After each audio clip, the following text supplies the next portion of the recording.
that work. Well, Christina, thank you so much for coming on our podcast. It's a real pleasure to have you. I appreciate you having me. So, as you mentioned to me before, like you're a real estate broker and an owner, but you also have a pretty savvy in marketing, right? Yes, I don't like to dish out thousands in marketing every month. I do all the marketing myself. Wow, that's very impressive because from my understanding, most brokers don't do all the marketing themselves. They outsource it either they have somebody in-house or they hire an agency to do a lot of the work. So that's really impressive. Yeah, a lot of them will either outsource it or don't do it at all, which is really scary. Or they just leave their agents in the dust. They don't do it, they won't do anything, or they just rely on their sphere if they've been in the industry for a long enough time until they'll eventually that would sizzle out. So I try to learn all the new ways while incorporating a lot of the old methods. Like we had talked about earlier, I'm into, face-to-face contact, door knocking, calling, and I go out and I have a 10 card a day rule where I feel like you should meet 10 new people every single day, and not just like giving out my cards like, hey, hi, I'm Christina, but actually have an engaged conversation with 10 new people every single day. And I feel like everybody in any field could really benefit from that. Like there's a saying out there that like 10% of the people in real estate make 90% of the money. Do you think that saying is true? Absolutely. Absolutely. Look, around season every year, this is when we pretty much look through our numbers, and that's 100% true. You get a lot of agents that do it as a second job, but then it also comes down to a lot of people that look for that, my favorite word, the magic bullet. They either want to throw the advertising money at, like, I guess Zillow, one of the big name ones where they could provide you leads, and they just want that client to be like, okay, I'm ready. And if it doesn't work, they have no marketing, abilities. They're on their own to figure out how to get those clients, or even what to do when they do get them. They just think that it'll just go from meeting to just a sale. And that's just not how marketing works, because now you have to, if they're selling their house, you now have to market their house. So it's a fully encompassing marketing business. So, I mean, how much do you think like marketing plays a role in like realtor success in terms of like actual like bottom line, like making versus like they're having like a great personality or you said like having a lot of personal context? Like, how much do you think like the marketing plays a role in realtor success? I think it depends, because some people might be lucky. They just like are born with that sphere, like they just have a ton of friends and family that just have the wealth to go or and buy or invest. So those people, let's put them in their own little category. It's a little bit different. But your average, man or woman coming into the business with no particular edge, I would say that having the ability to be able to market is about half of the work right there. Especially if you want to be a listing agent, absolutely. It might even be more than half. Especially now where it's just people get really creative in getting their homes out there, and it's not like people are old school where they're going and opening up a newspaper to see what's for sale. They're looking at all different avenues to find these homes. So if you're not aware of all the different online venues to put the homes, and if you're not aware on where the buyers are for that home, you're stuck with a home that's sitting on the market for 355 days and nobody wants to buy it because now they want to know what's wrong with it. Marketing is definitely, I would say, probably one of our number one, you need to have that if you're in this industry. And you mentioned something kind of critical, I think, about being creative. Like you can't be dull in marketing, right? Like you just No. can't have something that doesn't really stand out, whether it's online or traditional marketing, and Yeah. just so You I have to like have something. in your point of view, like what does that mean to stand out? Like you maybe share some stories of maybe like things that maybe you and your agents have tried. What has like worked for you guys? What has not worked for you guys? There like some people might do the niche thing. They like do the niche marketing where they'll like try to go for like a specific subset. Like I've had people that have worked like two different jobs, so they'll be a firefighter during the day. So they're like, "All right, I'm gonna go for that I'm gonna go for the hometown heroes." And then, that's what they'll market for. They'll market, they'll go to the firehouses and they'll go to those type of events, and that works. You pick certain niches if that works for you.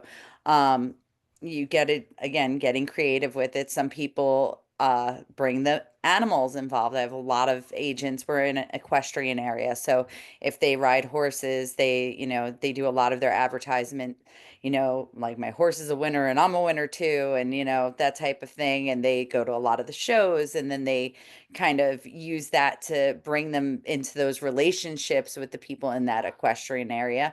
So it's just getting creative and knowing what's going to work for you as a person, because some people, they might not have the personality to go into those type of things where they're going to be in events and meeting face to face and big crowds. So some people are really good with the technical stuff. I have agents that are just whizzes when it comes to making commercials and stuff. So we do a lot of that in house. So it really is just having that creativity and knowing how to use it.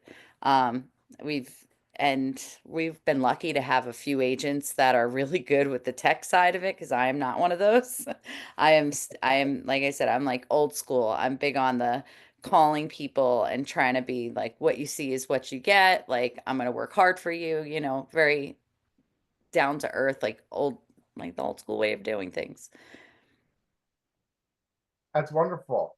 And like, TikTok is the most popular social media platform. Like in your experiences and like the people in your office, do you find like that to be like the best platform to be on in the real estate world? Do you find other social media platforms like Instagram or Facebook to be just as effective or more effective than I TikTok? 'Cause think a lot like in the marketing world, everybody's like talking about TikTok, because that's like the hottest thing, in terms of like the large social media platform. You know what? I'll be honest. We run these numbers. We go over this stuff in the meetings because we keep track of where our clients come from, and none of us out of there's a couple hundred. None of us in our brokerage have gotten a deal off of TikTok.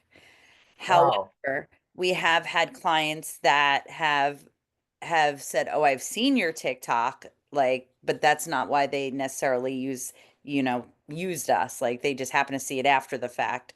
So I think it's always good. Like there's like the rule of threes, like where the clients will see you three times, and that really like instills in their brain, that like it gives them this idea that you must be good. I've seen her on a billboard. I've seen her on Facebook, and I've seen her on that YouTube channel.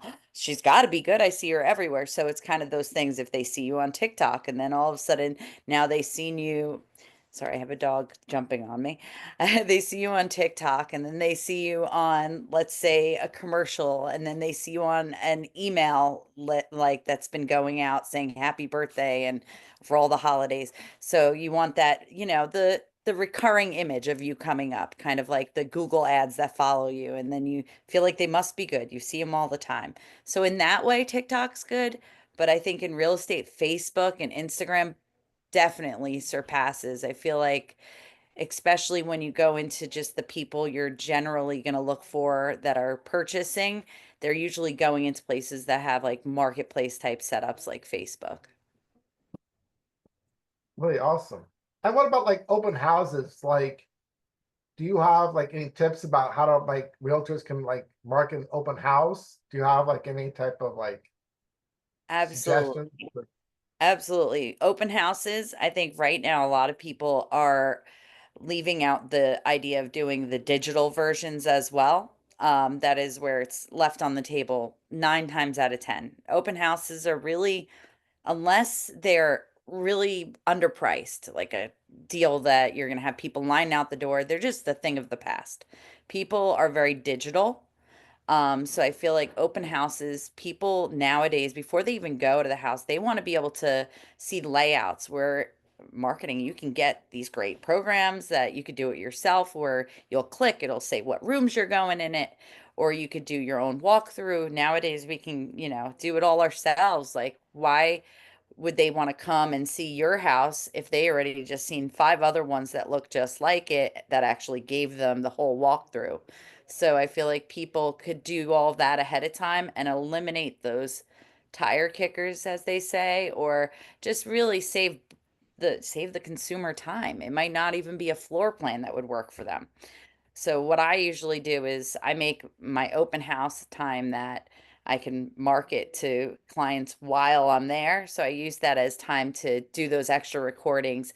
If you are going to do TikToks, like if you want to, get into that realm, that's a great time to do TikToks because you can make fun ones about the house. Like there's a lot of agents that I know that will make songs about the houses or they'll make dances, and that's great. It's great.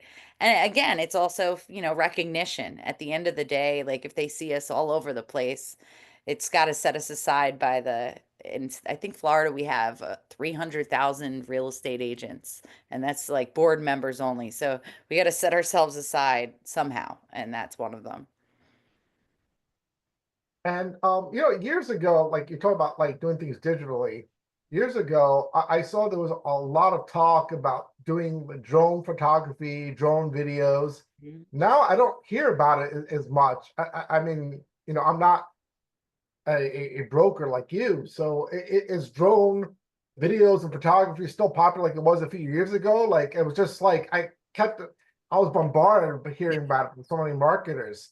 But I'm not getting that impression like I am today in 2025. Is that the case in your world? Is drone photography and drone videos as popular as it was a few years ago? Or do you think it kind of like dipped a little bit? It's there. It's just that now I think they realize that every realtor, or at least someone in their office, went out and bought one of those great drones that basically fly themselves. So it used to be where you would pay and then the drone was so special. It was like all this money to add it on. Now it's like a guarantee. I'd be really concerned if somebody listed my house and didn't include that, because it's almost become just like an assumed thing now, is that you're going to have that drone.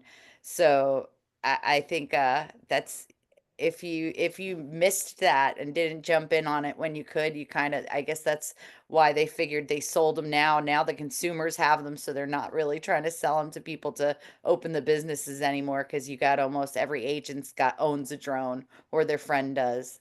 Those things are great. I mean, it was game changing for us. That's great. And in your opinion, what do you think? Like, what other like? I'm sure you look at some of your competitors and stuff, without mentioning any specific names. What do you think? Like, a lot of people in the industry are doing wrong. Uh, I think a lot of them are, they're just hoping that really they could either just pay the marketer and not have to do the work. That's the main thing. They think that there's just no work involved. Like if I pay ABC Corporation to get me leads, they're going to give me this lead that says, "Okay, here you go. Here's my money." Like you're just going to make your money, and it's just like that. And that's not the case. You still have to work. You still, and you're still always selling yourself as a person, because if I can't do it, I'm sure, Jane Doe can do it for me. And, a lot of these companies, they just don't want to take that initiative to actually, get those, like meet the neighbors. Like if you go on a listing, what does it take to go and knock on all the doors and say, "Hey, I'm selling one of your neighbor's house. I just want to introduce myself in case you see me around."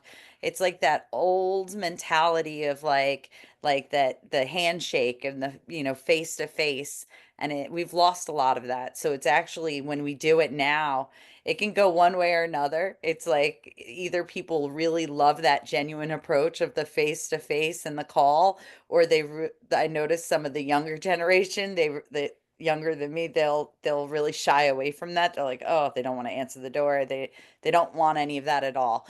So, but and down where I am, there's a lot of 55 and older communities, so you really benefit from that. They love when you knock at their door, especially they're like, "Oh, why, thank you.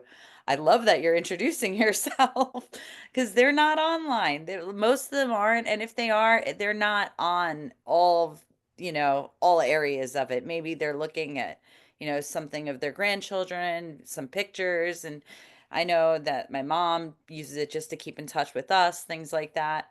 So, sometimes you have to incorporate the old ways of marketing and the current stuff, which is technology.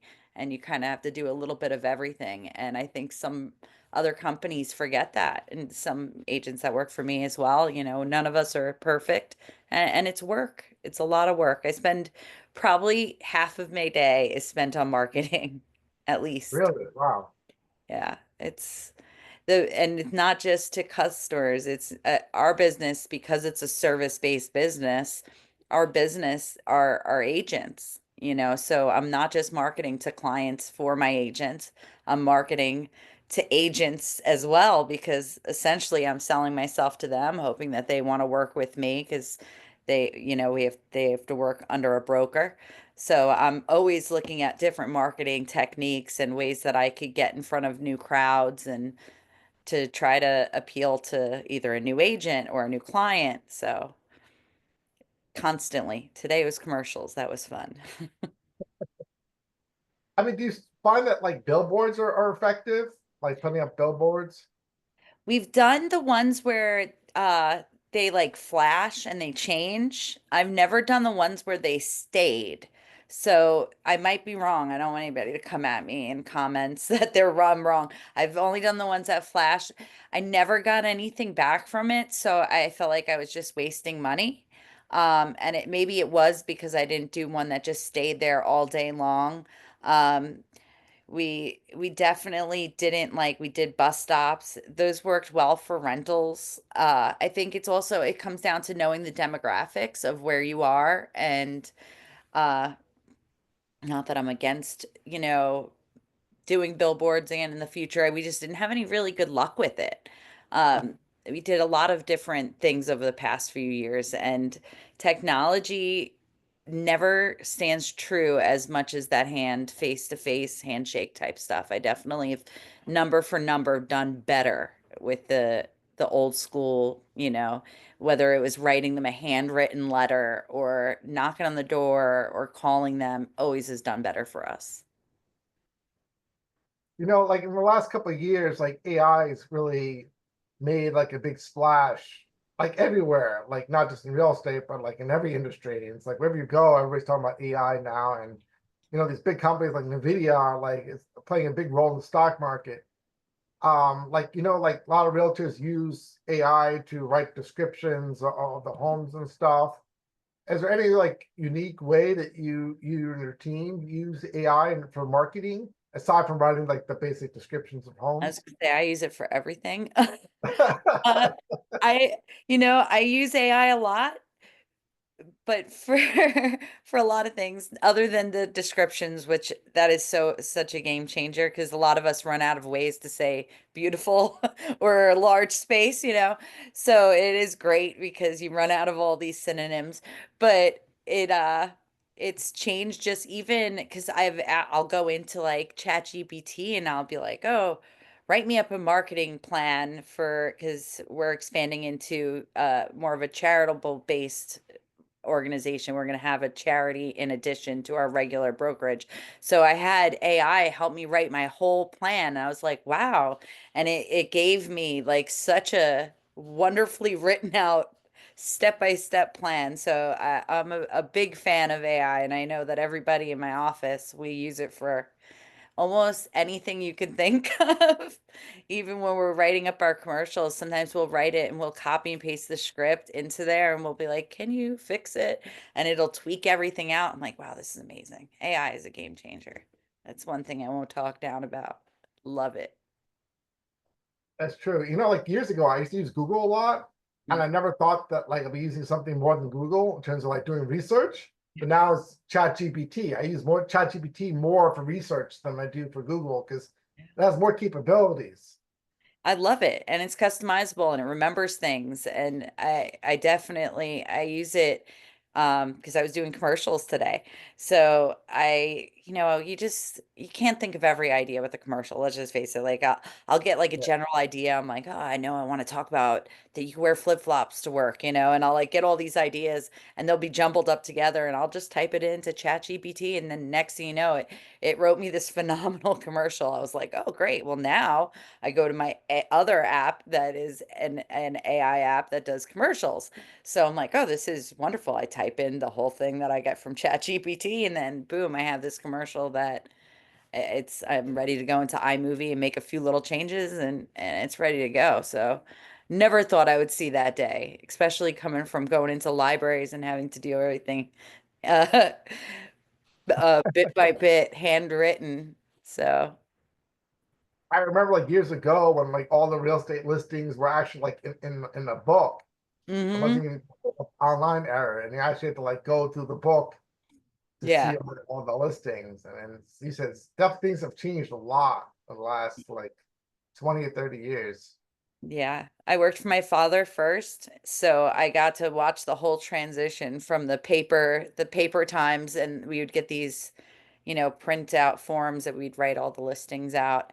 And even when we first started doing pictures, and they used to do the tours of the houses, and you would get the way you would do it then, you would actually take like 100 pictures of one room, like doom, doom, doom, doom, doom, and then you'd have to like put it together in special program and like the tour would like cast the picture slowly. It was just such a different, and even that was like, oh my gosh, it was amazing. And people were paying for, somebody to do that for them.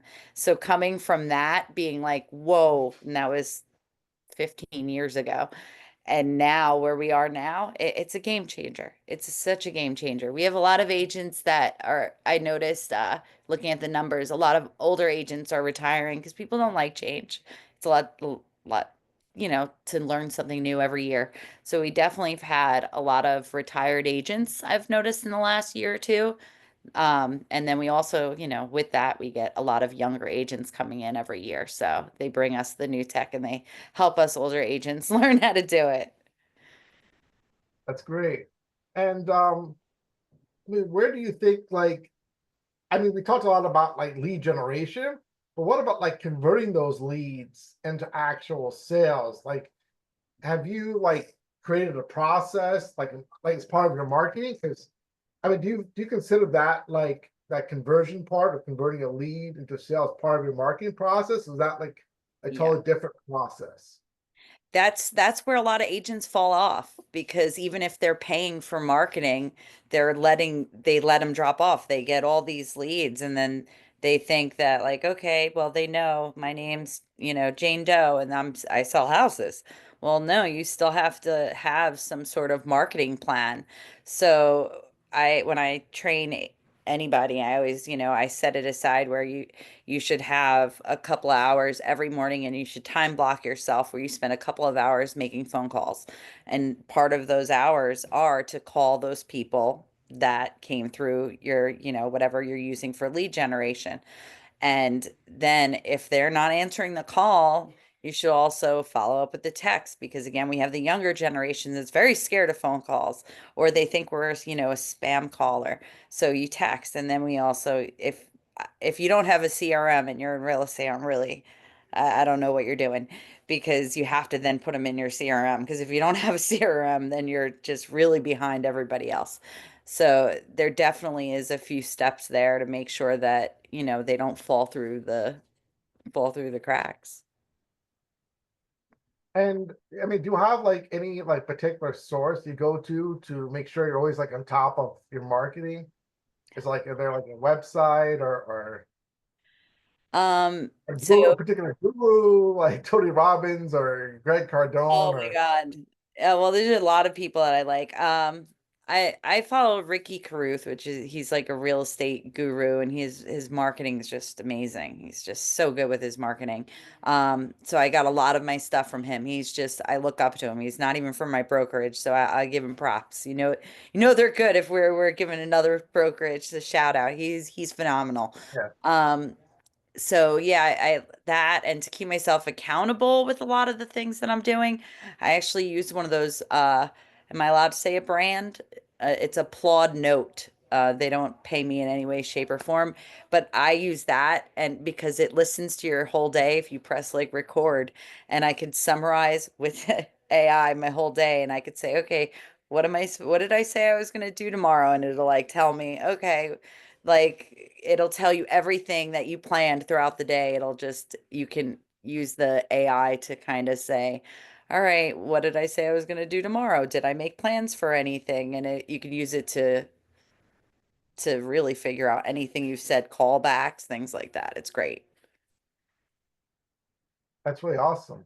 And what about like, since January, I mean, our market, the economy as a whole has been a little bit on a doozy. Like, it's been a lot of ups and downs, uh, with, the new political administration and between like tariffs and, a lot of changes happening. Do you find that these changes in the overall economy are impacting the real estate markets, or is it Oh, not really?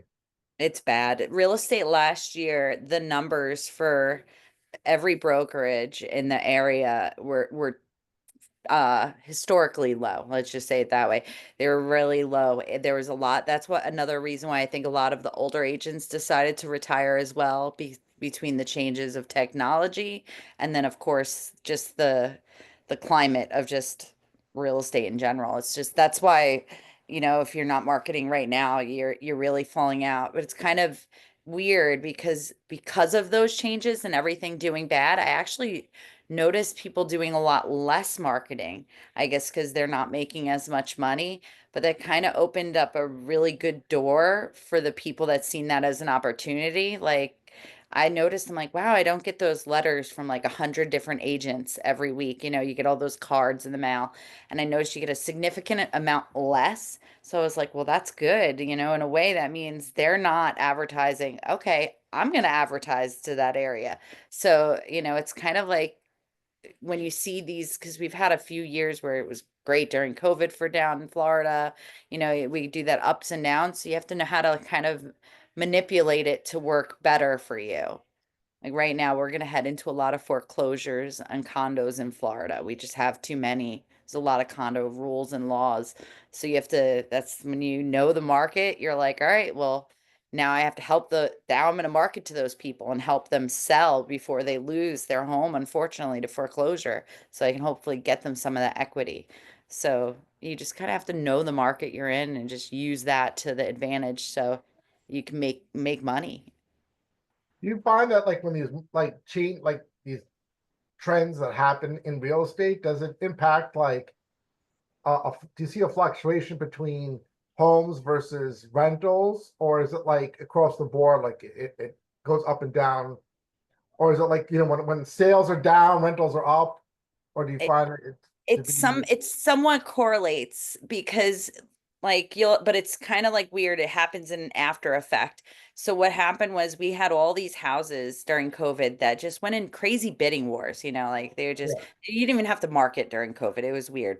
Everybody was like, "Ooh, sunshine, I could work remotely. Let's move to sunshine states." So, I mean, you could put a house on the market, you'd have 10 offers the next morning.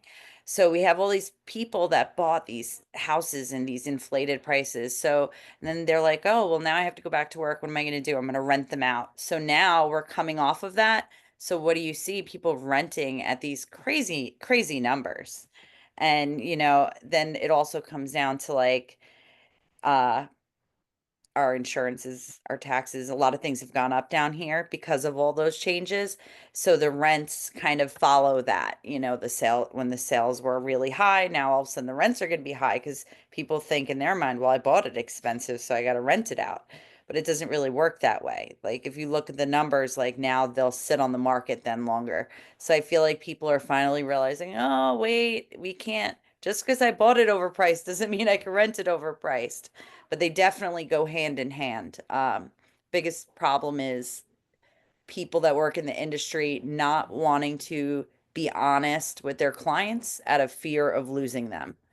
And that's where I kind of differ from everybody. I'd rather be honest and I'd rather have less clients and then them be happy with me than have more clients and then them be really disappointed that I can't sell their home or rent it or, find them something. So, that's great. I mean, where do you see like marketing go in the near future with all these like trends happening? Like in next like 2 to 5 years, do you have any like particular direction you think things are gonna go? Um, you know, it's hard to say with everything already going so like without people needed in a lot of ways, a lot of things are automatic.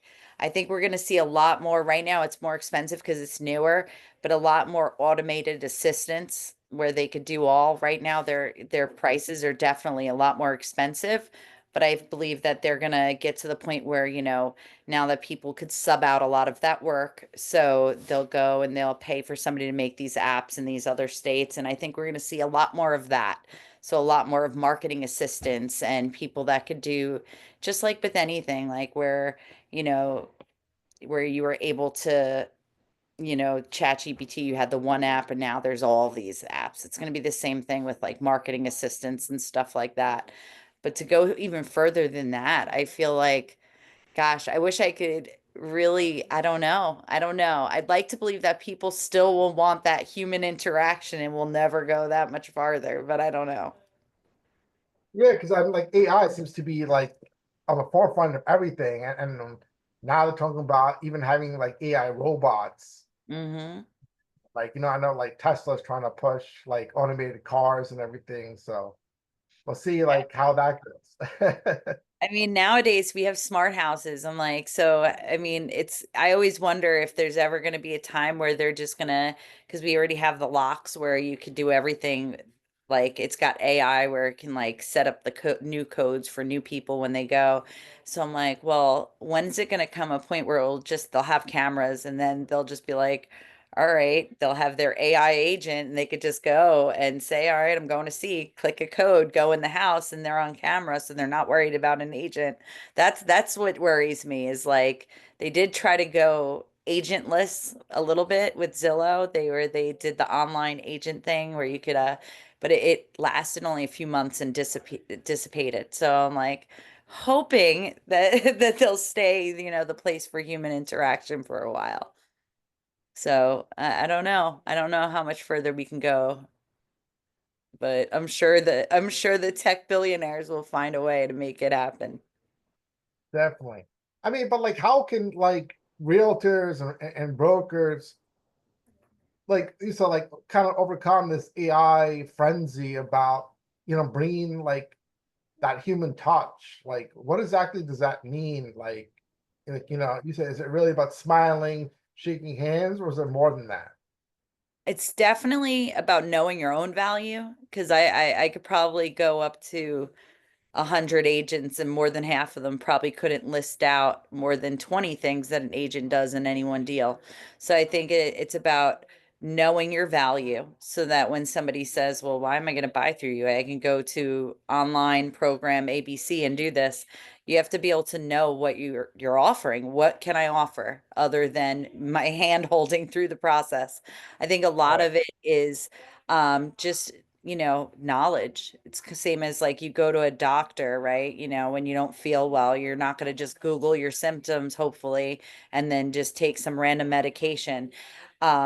We're hoping in most places you'll go to a doctor before taking some medication, right? So it's the same thing. You're that it's the wealth of knowledge that we're hoping that the professional's bringing to you, that you're hoping that you're not just going to go forward and that you're going to go through a person that has all this knowledge that can explain what each section is on that 12-page contract, what that actually means. And that really is what it is like, because let's face it, ChatGPT is wonderful, so is Google.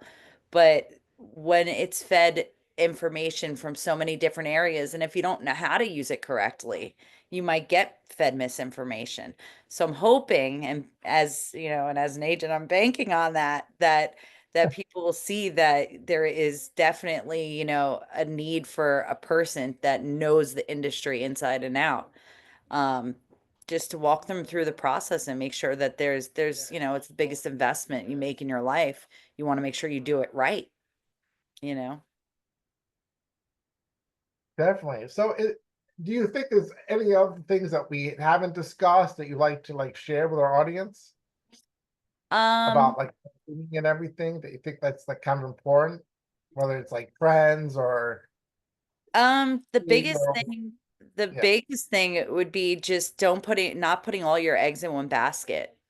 Like that's what the one thing I tell everybody I train is don't just sit and wait for everything to come to you when it comes to marketing. Definitely, try more than one thing. So whereas I love the hand in hand, giving out cards and stuff like that, but I don't just do that. I'm definitely always posting, and I don't post once every 3 months. If you're going to have a presence online, you have to do it regularly. And that's definitely the most important thing I'd like to leave off with. Great. Well, thank you so much, Christina, for coming on the podcast and sharing all your wisdom and knowledge and expertise. You definitely have so much to share. So thank you so much for that. I really appreciate you being here. And if somebody had like a question, is there a way that they can get in touch with you? Uh, Absolutely. Absolutely. My website is www.f as in Florida, P as in Premier, moves.com. So it's fpmoves.com. well, thank you, Christina. Uh, it was a pleasure talking with you. It was very nice talking to you. Have a wonderful evening.